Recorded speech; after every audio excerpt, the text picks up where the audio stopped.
నమస్తే. కథ వినండికి స్వాగతం. మనం ఈరోజు 'మంత్రి ఆలోచన' అనే కథను విందాం. కోసలాపుర రాజ్యాన్ని కుమారవర్మ పరిపాలించేవాడు. ఈయన చాలా మంచి పాలకుడు. ప్రజలను తన సొంత బిడ్డల్లా చూసుకునేవాడు. రాజ్యంలో పెద్ద సంఖ్యలో చెరువులు, బావులు తవ్వించాడు. రైతులకు ఏ ఇబ్బంది కలగకుండా చూసుకునేవాడు. చేతి వృత్తుల వారికి చేయూత ఇచ్చేవాడు. నిత్యం వేగుల ద్వారా రాజ్యంలో జరుగుతున్న విషయాల గురించి తెలుసుకుంటూ ఉండేవాడు. ఎంత చిన్న సమస్యనైనా తనతో చెప్పాలని సూచించేవాడు.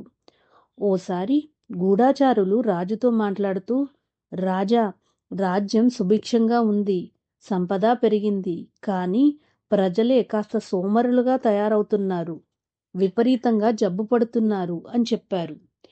కుమారవర్మ ఆలోచనలో పడ్డాడు. ప్రజలు సోమరులుగా మారితే రాజ్య భవిష్యత్తుకే ప్రమాదమని అనుకున్నాడు. ఇదే విషయాన్ని మంత్రితో చర్చించాడు. మంత్రి కాసేపు ఆలోచించి ఓ మంచి ఆలోచన చెప్పాడు.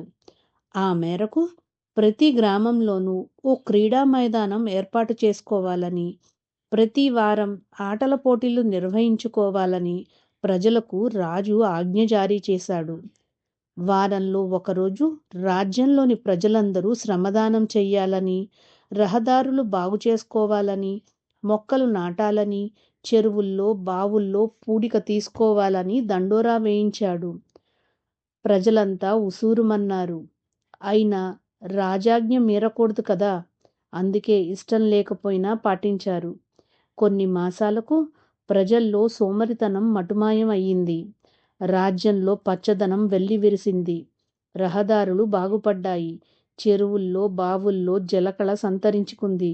ఒకే దెబ్బకు రెండు పిట్టలన్నట్లు భలేగా సమస్య పరిష్కారమైంది. తనకు ఇంత మంచి ఆలోచన ఇచ్చినందుకు మంత్రిని రాజు సన్మానించాడు. కథ సమాప్తం.